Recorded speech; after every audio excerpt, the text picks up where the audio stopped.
கேட்டாக. கண்ணழக பார்த்து பார்த்து கண்டமனூரில கேட்டாக.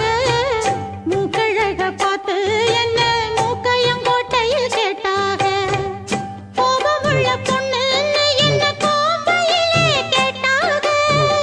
பாசமுள்ள பொண்ணு என்ன பண்ணப்புறத்தில கேட்டாக. இத்தனை பேரு சுத்தி வளைச்சும் உத்தம ராசா ஒன்ன நினைக்கும் பத்தினி உள்ளமையா என்ன மான